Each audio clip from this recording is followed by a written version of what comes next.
Right, okay, so thanks a lot to the organizers for putting this our paper in the program. So this is joint work with Salim, who is sitting there, Pasquale, who is hiding at the very back, and Edward, who is a great student of Pasquale at Imperial. And before we go forward, we just want to stress that what we're going to say do not reflect the views of the Bank of England.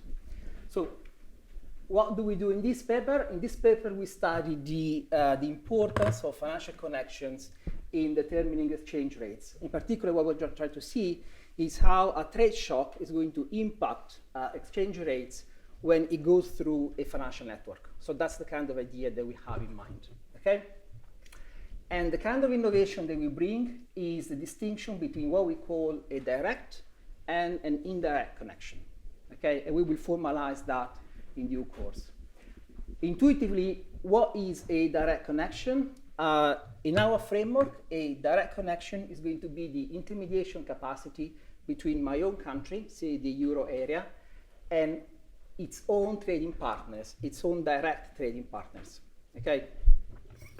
And as you may, intuitively think, when direct connection goes up, that is going to mitigate the impact of a trade shock on exchange rates. Okay, and we will see that as well. More importantly, what is going to be an indirect connection? An indirect connection is going to be the intermediation capacity between my own trading partners and all their own counterparties. Okay, so in other words, we are basically going to disentangle a centrality measure between the direct effect and the indirect effect. Okay.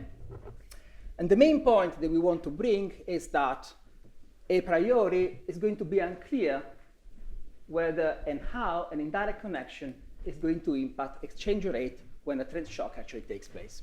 Okay, so this is the big question that we try to answer in this paper.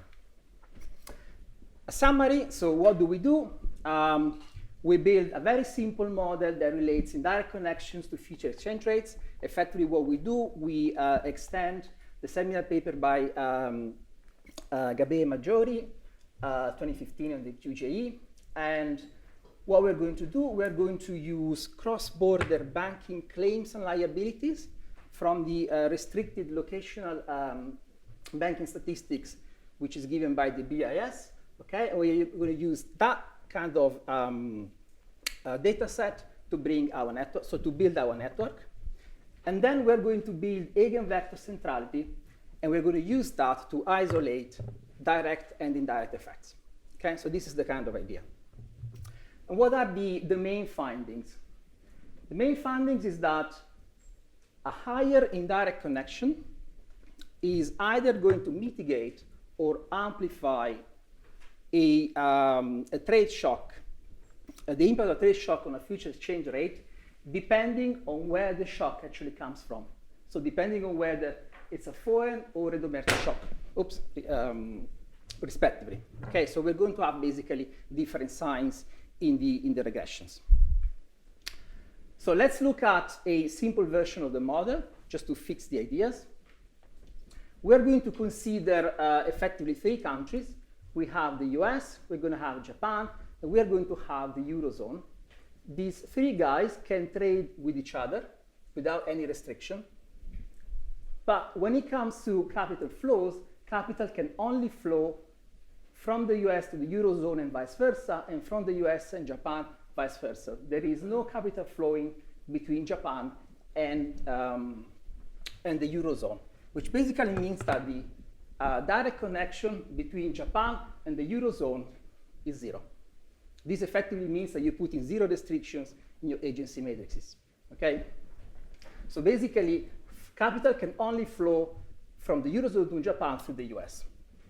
And we're going to see basically the Eurozone as a domestic country, the US as the foreign country, and Japan as the third kind of entity, okay? We're going to consider the following question: how does a higher indirect connection is going to affect the euro-dollar exchange rate after a trade shock, okay?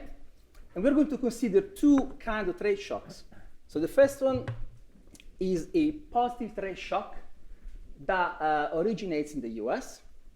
What we're going to see is that this is going to cause a mitigation effect on the exchange rate. Okay?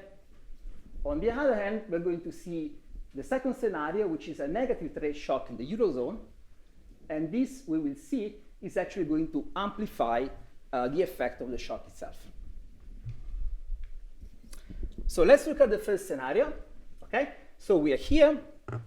So we have a positive trade shock in the US. Something that I forgot to mention is that we start from a situation when we've got balanced external accounts. So everything is in equilibrium. Okay?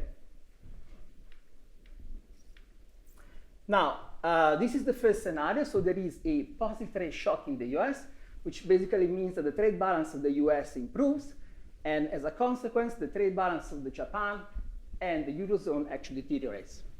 This is going to cause a flow of capital from the US to Japan and to the US because they have to finance the additional trade deficit.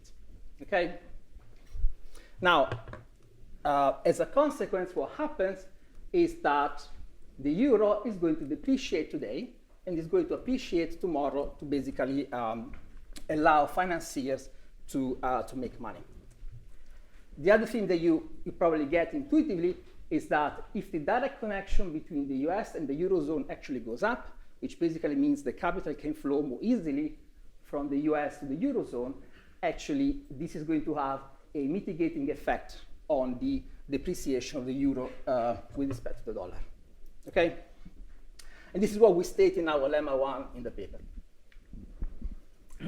But now let's see what happens if the indirect connection between the Eurozone and Japan actually goes up, which basically means that the direct connection between the US and Japan is going to go up, okay? Because capital can only fly from the Eurozone to Japan through the US.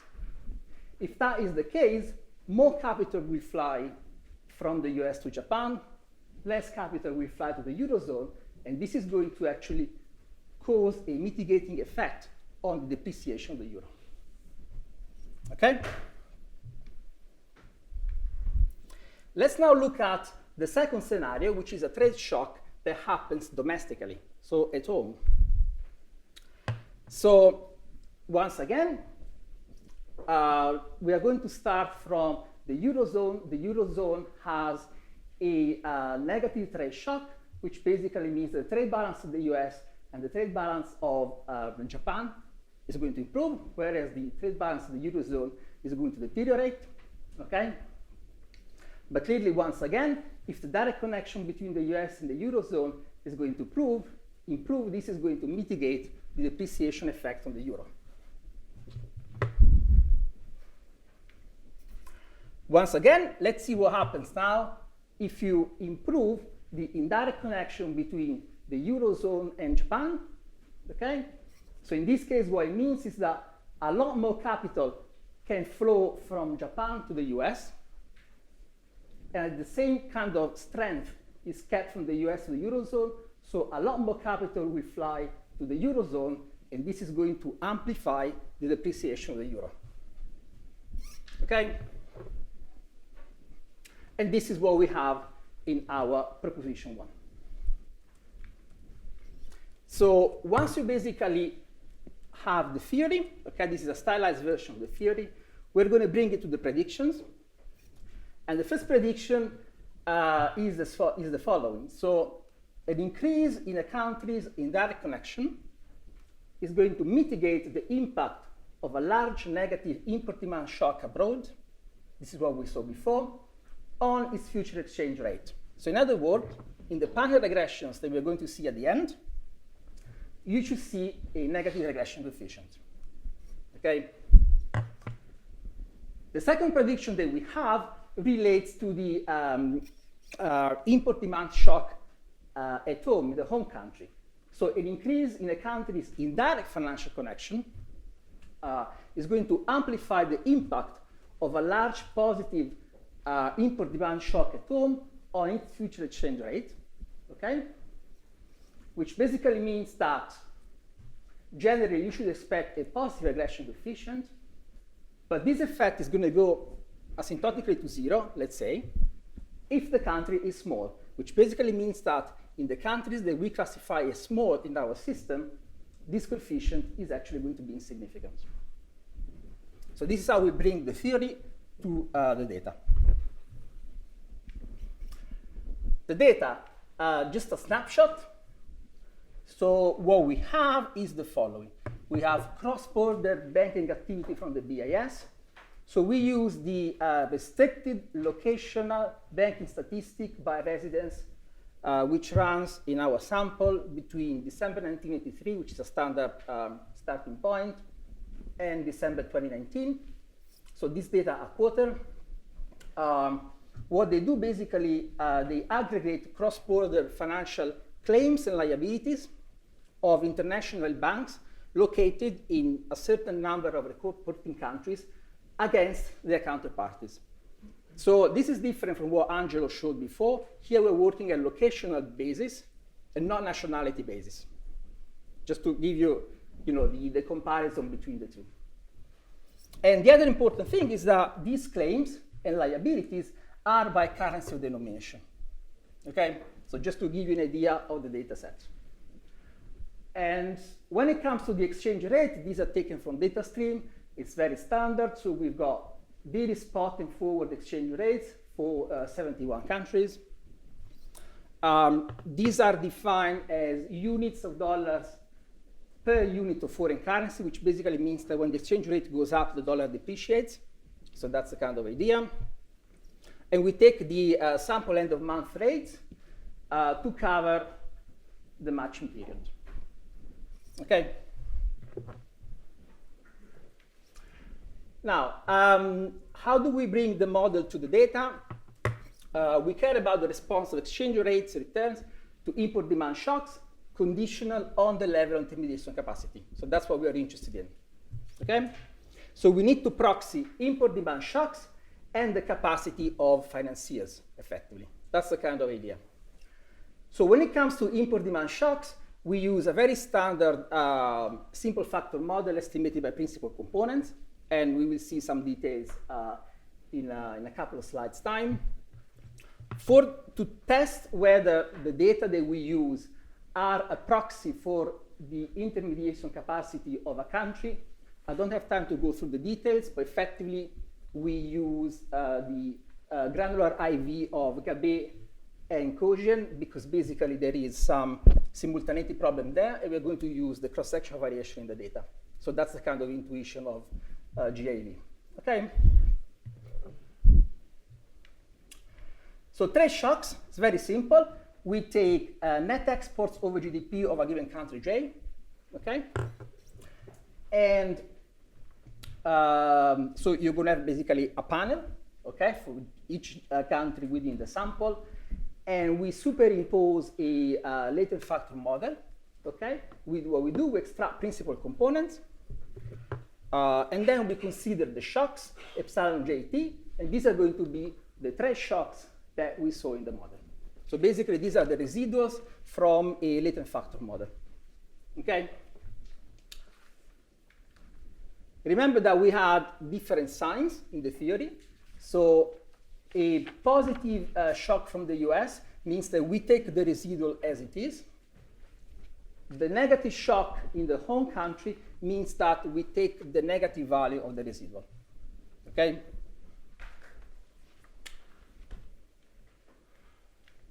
Then net of centrality. Let's spend a couple of words on this. So what we're going to assume is that the centrality of a country J at time t, because clearly the centrality is going to change over time, okay, is effectively a linear combination of the centrality of all other countries, so CIT.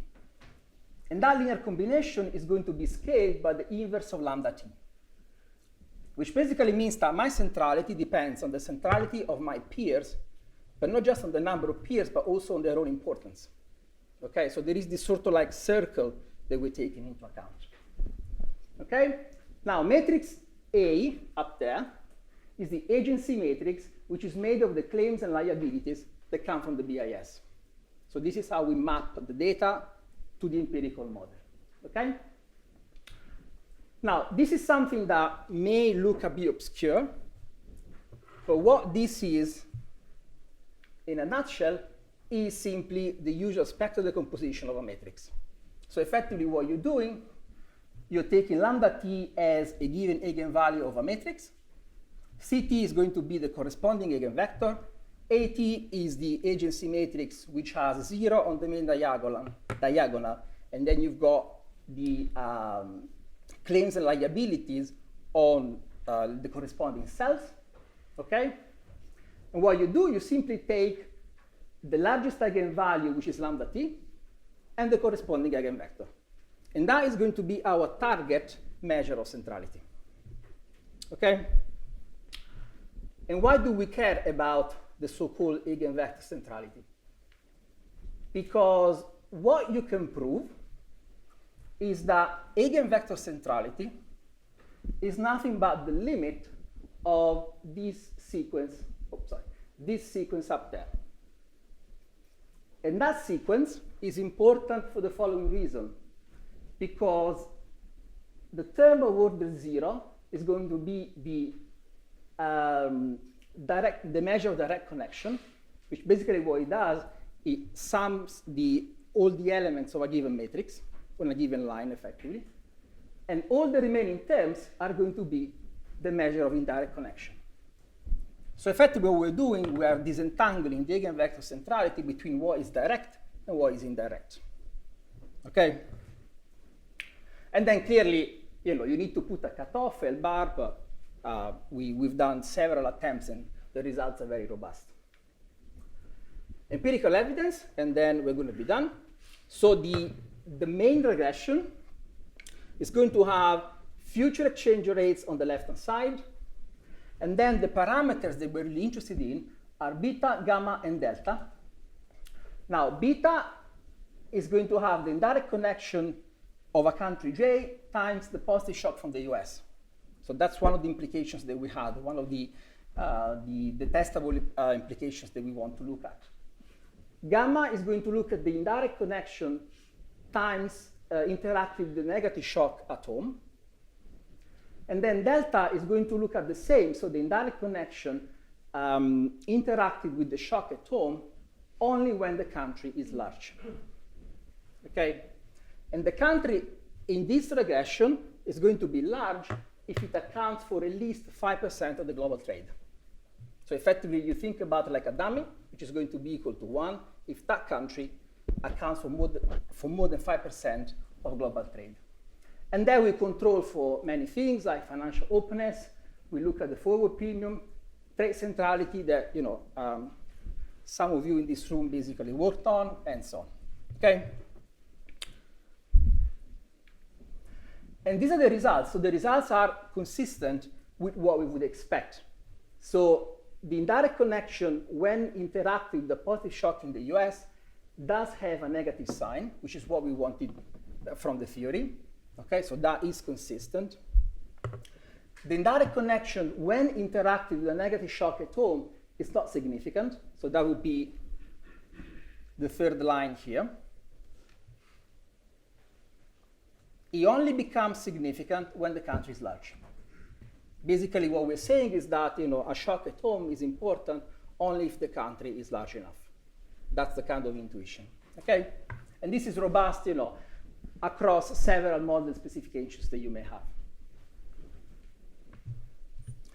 Just to conclude, we controlled for different levels of the threshold for large dummies. So 5% is the cutoff that we had in the regression. So for example, if we say a country is large if it accounts for at least 7% of global trade, or what happens if actually we define a country as being large if it accounts for 1%. So clearly we've got more countries here, fewer countries here. But you can see that the relationship is, broadly speaking, monotonically increasing. Okay. Finally, we control for peg currencies because some currencies clearly are pegged, and the results are even stronger. So for example, if you look at these two coefficients here, I'm going to use this hand on the screen. So column 4, this one and this one, they are actually stronger than this one here. So if you actually control for peg currencies through like a dummy, you can see that actually the results are even more clear, okay? So just to conclude, what we did, we studied the role of financial connections in driving exchange rates. Technically, what the paper does, it extends the model of Gabaix Maggiori, okay, to a multi-country setup. We have multiple countries, we have heterogeneous intermediation capacity and country sizes. Clearly, we didn't show the maths, but it's all there. We measure intermediation capacity of financiers using gross activity of global banks through BIS data. We constructed eigenvector centrality, and we try to understand how that works in practice. And we were able to disentangle direct connections from indirect connections. And clearly, the main result is that indirect financial connections do matter. And in particular, what matters is the source of the trade shock, because the source basically is going to determine the, let's say, the sign that we are interested in. And that's it.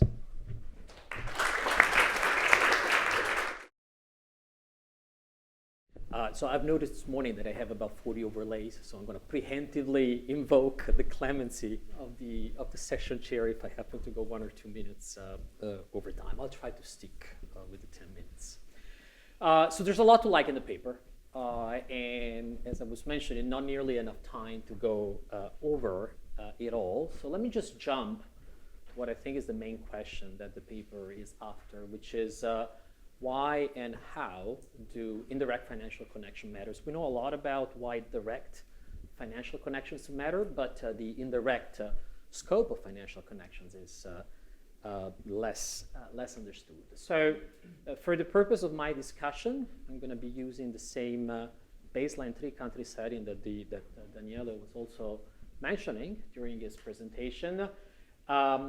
I don't have nearly as much talent as Pasquale has for, including enticing graphics. So, a pizza, a burger, and sushi for the international trades in the good market between these three countries. That's as fun as my graphics are going to get. But anyway, the two takeaway points from this picture are that for the sake of simplicity, we're going to assume that there is no direct financial intermediation between the Eurozone and Japan, which means that all financial flows need to be routed through the United States.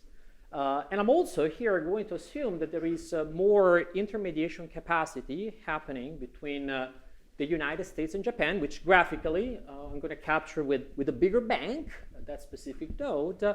And parametrically, this is going to correspond to a lower gamma coefficient in the Gabaix Maggiori model. In the paper, they use a slightly different notation, which is the reciprocal of gamma that they call lambda. But there's more risk-bearing capacity in that specific node.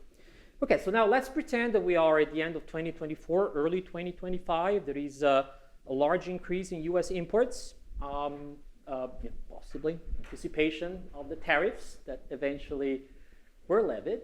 So what happens? So the first direct effect that happens is what you would also have in a plain vanilla two-country Gabaix Maggiori model, meaning that the dollar is going to depreciate both against the euro and against the Japanese yen. But the twist, of course, in this setting in which intermediaries have a different risk-bearing capacity at different nodes, is that there is going to be a differential scope for this depreciation with respect to the euro and with respect to the yen. Specifically, there is going to be a larger depreciation vis-a-vis the euro. Why does it matter? Well, it matters because by triangular arbitrage, this heterogeneous degree of adjustment of the dollar is also going to result in an appreciation of the euro versus the yen, which is going to create a trade imbalance between the Eurozone and Japan. And this imbalance sets in motion another set of flows. So specifically, the Eurozone is now running a trade deficit. They need to borrow from American banks, which is going to lead to a dampening effect of the initial appreciation of the euro versus the dollar. And this is the main channel, so this is this dampening effect that Daniele was talking about, that is coming from the fact that there is more indirect intermediation capacity between the United States and Japan. Of course, to complete this, the picture of the adjustments, there is also going to be an adjustment on the Japanese yen US dollar exchange rate. Japan wants to land, running a trade surplus that is going to further appreciate the Japanese yen, and eventually this is going to restore the equilibrium in the system, of course, with the different configuration of exchange rates. So the takeaway message here is that this larger degree of indirect financial connection is being captured by a lower risk-bearing capacity of financiers in the US-Japan node is going to dampen the effect on the euro that you would have in an otherwise standard two-country setting of the Gabaix-Maggiori model. So that's very nice, and I think that the fact that it holds up also in the data really strengthens the validity and the relevance of this of the contribution. So I'm going to have effectively one comment, which I want to illustrate through different versions of this model. So the paper has this very nice and very tight connection between financial connection and I'm going to call it risk-bearing capacity, so the parameter gamma that we're accustomed to seeing in the Gabaix-Maggiori model. What I would encourage the authors to think a little bit more about, and they touch a little bit on this in the paper, is there a role for the expectations of intermediaries in the system? So I'm going to illustrate this first through the lenses of a two-country Gabaix-Maggiori model, and then I'm going to add back the complexity of multiple financiers and multiple countries. But this is in a nutshell what I want to talk about. So in a standard two-country Gabaix-Maggiori model, exchange rates and dollar demand are going to be functions both of current and expected future US imports, of course, as well as intermediation capacity gamma. Now let's pretend that US imports follow the standard AR1 process, so which gives us, of course, a connection between current trade shocks and the expectations for future trade shocks. In the model, they're taking the future expectations as given, as constant.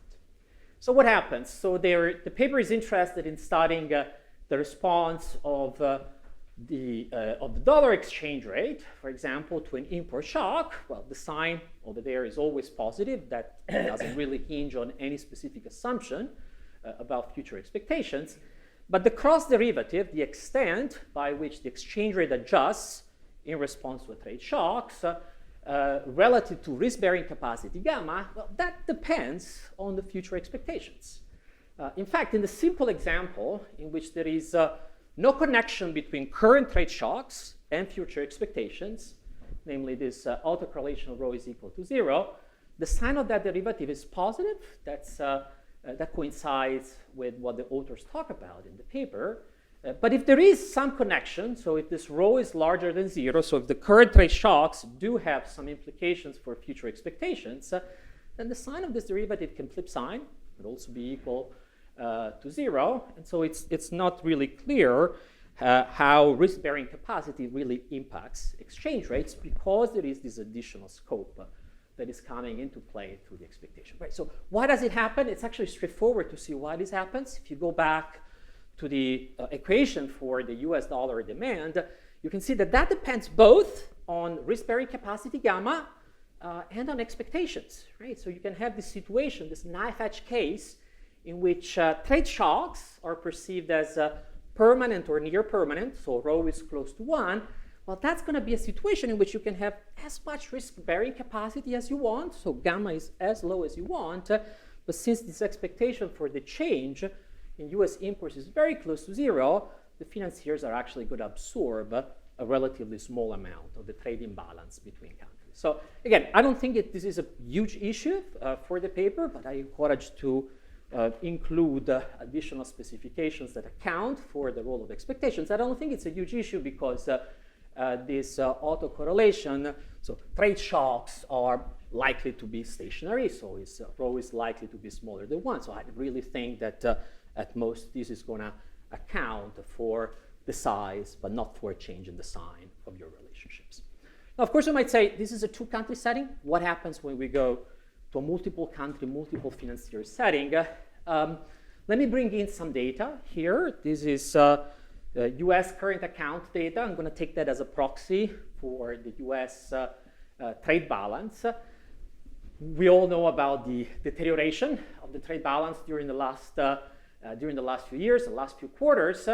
What I want to focus on in my next extension of the model is the expectation about the current account going forward. As you can see at the end of 2024, and the same applies if you were to look at Q1 2025, there is a very large range of possible expectations as to how the current account in the US is going to evolve going forward. Well, what I want to do next is I want to bring that large range of expectations into a model with multiple financiers and multiple countries and see, once again, how these heterogeneous expectations might matter in terms of the relationship between risk-bearing capacity and exchange rates.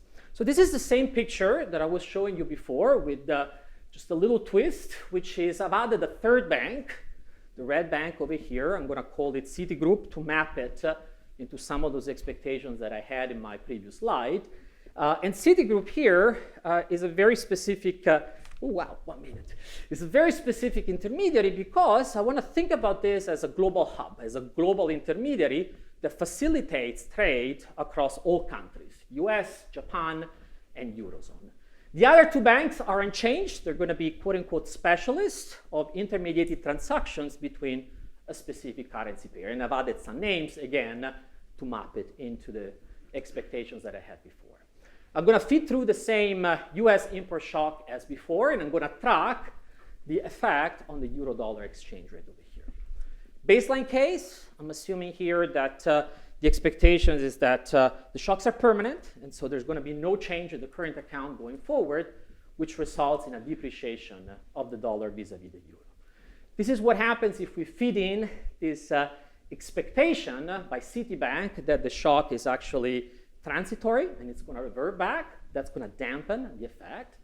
However, when I consider the indirect effect that is coming from the negative view that SMBC, the Japanese intermediary, has for the US current account, that's actually going to exacerbate the depreciation of the dollar vis-a-vis the euro, and even more so if the risk-bearing capacity of this bank is larger, so gamma of this bank goes down. This is what happens when I consider both sets of expectations, both the set of expectations of the global intermediary and the more localized intermediary. The result is somewhere in between the two marginal effects that I considered before, relatively more tilted towards Citigroup's expectations. That's because Citi is a global intermediary in this setting, so it's more important as far as the determination of flows is concerned. And this is what happens if I shut down this connection that Citigroup facilitates between the US and the Eurozone. So basically, I make Citigroup another localized intermediary on the US-Japanese node, right? So what happens here, notice, is that basically all the facts go away. We're back to the baseline case.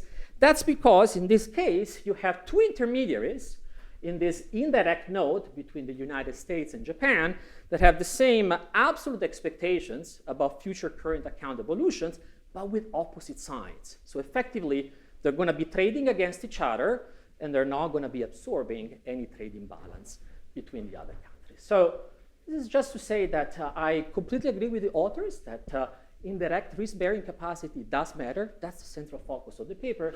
But so I think do expectations, and so I encourage you to take a little bit of a closer look to that. So some suggestions, as I'm already way over time.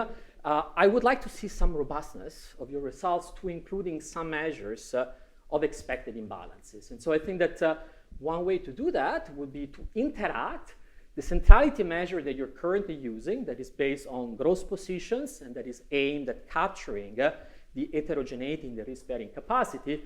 With something like net positions is a little bit more complicated because, of course, it's endogenous. It would require some instrumental variable, but you could also include some consensus forecast of current account changes. You can look at some rolling window estimate of the persistence of the trade balance. Again, as I was mentioning, a two-country setting, this would be a way of capturing for the potential future expected trade imbalances, and you can come up with some more. I know I'm out of time, so let me just stop here and just say, I think this is a very nice paper. I think it's pushing the literature in exactly the right direction, and I really encourage everybody to take a look at it.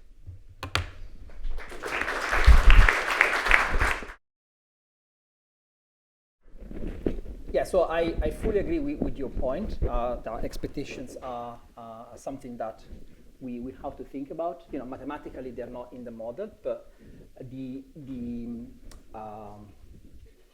suggestions that you gave us effectively to extend the empirics are well taken.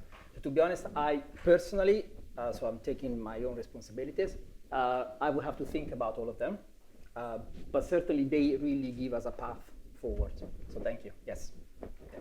That makes sense.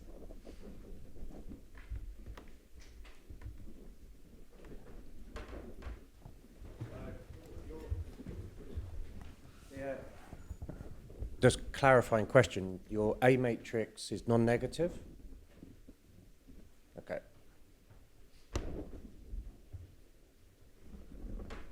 Sorry, say again? I think I got the nod. Yes. Yeah.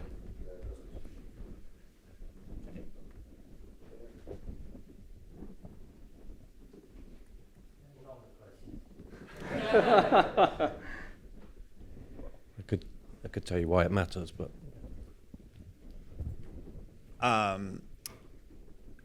to Max's point, there's a lot of different financial networks here.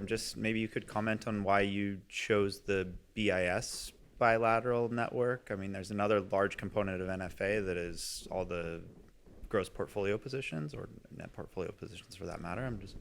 I think my guess is it maps closer to the gamma in the model. Yes, so that is exactly the reason why. We are also working on portfolio flows, for example, but I can probably show you a backup slide that I had at some point. What is it? So that is the version of the model with portfolio flows, which basically they would enter here. So, but the network would still be defined by using banking claims and liabilities. But yeah, your point is well taken, yes. And the results actually don't change. So all the results that basically we saw before in terms of like qualitative interpretation, they're exactly the same. Yeah. That would be the extended version, yes. Yes. I have two small questions. So first, is this financial linkage have some endogenous formation, and such that if I have higher trade centrality, I also have like higher financial centrality? And second, is this model depending on the specific triangular network structure? If I change the network structure, will this implication change? Okay, so the first question, we take the formation of the financial network as given, so we treat it exogenously. We don't model it, and that also means that when you run the regression, your regression is conditional upon the measures, so we don't model that. The second one, would the results change if the network changes? Well, we haven't tried. It doesn't change. I mean, we've got robust results. So, I mean, if you think about no, they're all there, so that's fine.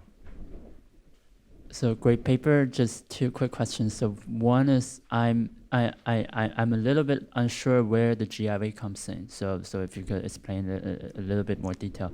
The second is my understanding of this AIJ, this A matrix, is that if you think about the literature on gravity of international capital flows, it could be shaped by a lot of factors that basically proxy for some sort of other type of proximity. So should I think about this intermediation capacity as purely financial, or there is something that speaks to sort of the closeness of countries in some other dimensions? Okay, so the GAV is what we've got here. And so to explain everything, I would need some additional results in the paper. But basically the idea is that we're using portfolio flows and exchange rates. And they are going to be endogenous determined, supply and demand, so it's the usual story. And so we're using GAV basically to solve this identification problem. Okay, so that's the kind of idea. Sorry, the second question was, Yeah, thinking about the A matrix and in connection with, you know, the gravity literature proxying for like cultural proximity, other dimensions of closeness that is potentially not purely financial. okay. So in our case, we look at the, let's say, financial interpretation of that matrix. We are not looking at anything else, okay? Yeah, I guess it would be nice to potentially just use the gravity model to sort of strip. We get strip control things for out, that. yeah. That's what the controls are, so.